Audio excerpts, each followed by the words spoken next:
You know, in Sleeping Beauty, you know, Sleeping Beauty goes to sleep.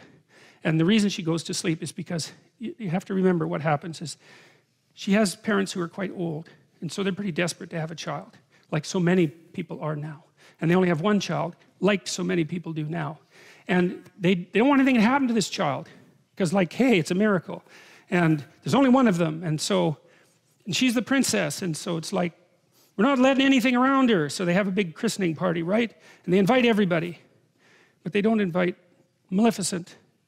And Maleficent is the terrible mother. She's nature. She's like the thing that goes bump in the night. She's the devil herself, so to speak. She's everything that you don't want your child to encounter. So the king and queen saying, well, we just won't invite her to the christening. It's like, well, good luck with that.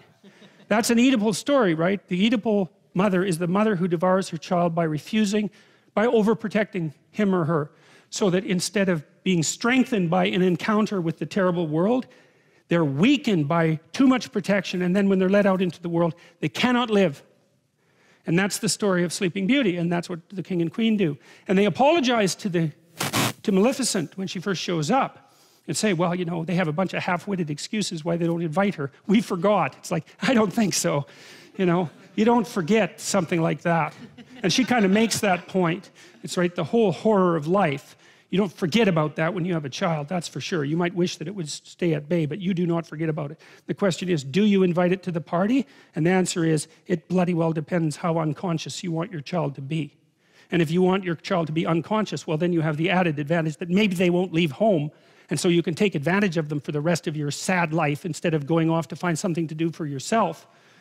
Well, and then of course you can take revenge on them if they do have any what would you call impetus towards courage that you sacrificed yourself 30 years ago and want to stamp out as soon as you see it develop in your child. That's another thing that would be quite pleasant. And so that's what happens in Sleeping Beauty. Yeah, well, none of this is pleasant, and nothing that happens in that story is pleasant.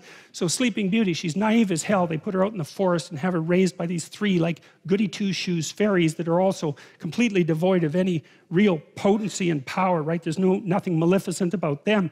And then the first idiot prince that wanders by, she falls in love with so badly that she has post-traumatic stress disorder when he rides off on his horse, right? That's what happens. And then she goes into the castle and she's all freaked out because she met the love of her life for like 5 minutes, for God's sake. And you know, that's when the spinning wheel, that's the wheel of fate, pops up and she pricks her finger, right?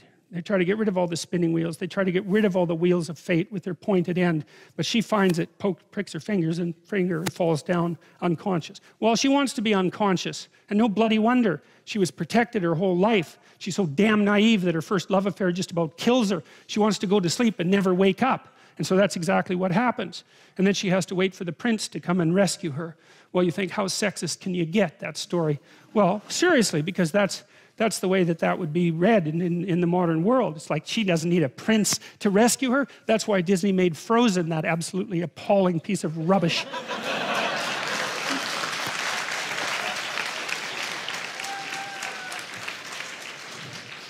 So, you know, you can say, well, the princess doesn't need a prince to rescue her, but you know, that's a boneheaded way of looking at the story, because the prince isn't just a man who's coming to rescue the woman. And believe me, he's got his own problems, right? He's got a whole goddamn dragon he has to contend with.